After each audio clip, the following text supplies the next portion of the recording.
You can see that I've created that middle profile line on the top of the head, which separates the left from the right. This will allow us to work from one side to another with even balance and symmetry. We're now going to take diagonal sections working from that middle profile line on the top of the head all the way down to the top of the ear. This will allow us to create a section working from the center of the forehead, working all the way down to where the ear sits from the front panel into the side panel. This will give us this symmetry from the center to the side of the head, working in one line, which will give us fluidity and shape. We're going to be cutting with our scissors and comb with minimum elevation and the points of the scissor. This will allow us to create a combination of a soft cutting line, but also a strong outline on the shape of the haircut. We're going to start by cutting in the center of the forehead to create our length, and then start getting longer and longer as we work down past the eyebrow into the ear. At this stage, it's important to cut directly out from the head shape in the line that we want to see on the external shape. So you can see that my fingers are going to mimic the line where I want the hair to actually eventually sit on the outskirts.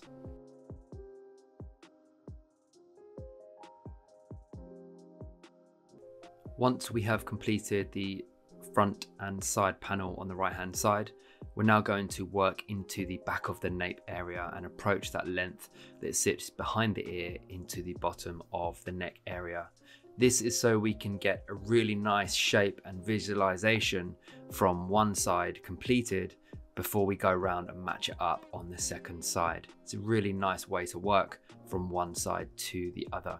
We're going to be using that side panel over the ear as a guide and working it round into the back of the neck and angling our fingers in that diagonal angle, pointing towards the center of the neck. Again, completely up to you on what shape you want to create the external line and how much length you want to leave at the back. I'm going to be creating something very fluid from front to back. Once side one has been completed, we will now move on to side number 2 and replicate what we've just done on the first side.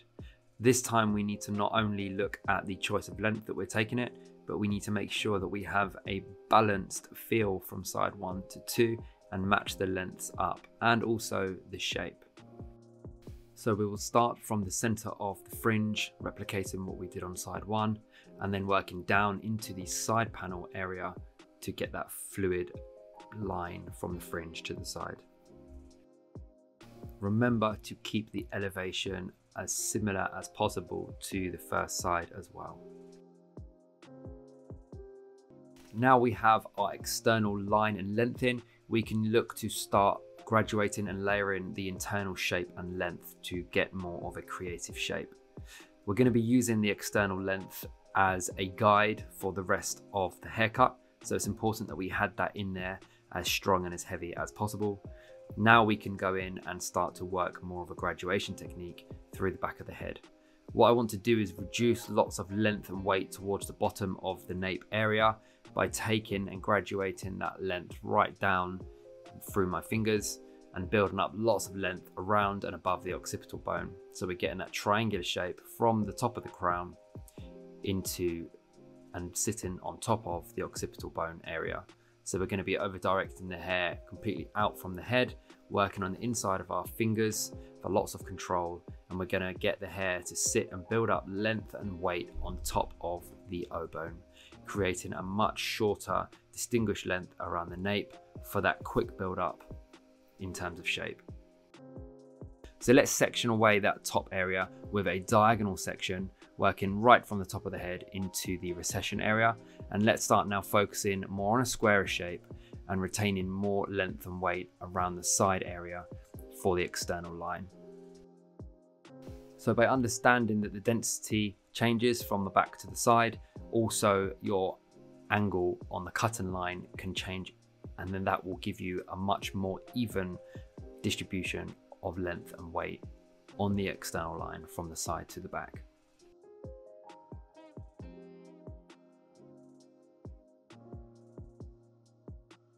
We can now work that shortest length through the crown area, which is going to go into a square shape through the top of the head. This will allow me to keep lots of length and weight on the top of the head, going forward into the fringe area. You can see that we're not completely going all the way into that front hairline, because that fringe area that's been cut already has no chance of reaching into the length that we're keeping internally. So technically it's a disconnected fringe area, except we don't even need to work with any disconnection. Naturally, it just won't reach into the line that we're cutting. Now we have understanding that this longer length will come forward and sit on top of the shorter length, giving it much more weight and a nice distribution. To place some styling products into the hair, we're going to use some wave spray, which is a very light natural hold spray, and it won't feel like he's got anything in the hair at all, except it will just give it a little bit more encouragement to move into that curly state. It's also a little bit lighter than your traditional sea salt spray, meaning that you won't have that tacky, sticky finish to it. When you get towards the end of the blow dry, I would recommend placing the hairdryer onto a cold air setting and just moving the hairdryer around for a minute or two to cool the hair down, set it into shape, but also cool the client down. It's a really nice thing to do to get a nice result. What's important is that we chose the length and styling to really go with the personality of the client and make something that is very suitable. You could tweak and change elements of this haircut to go shorter or longer for a different effect on a different person. I hope you like this haircut, guys. I'll see you soon on the next tutorial.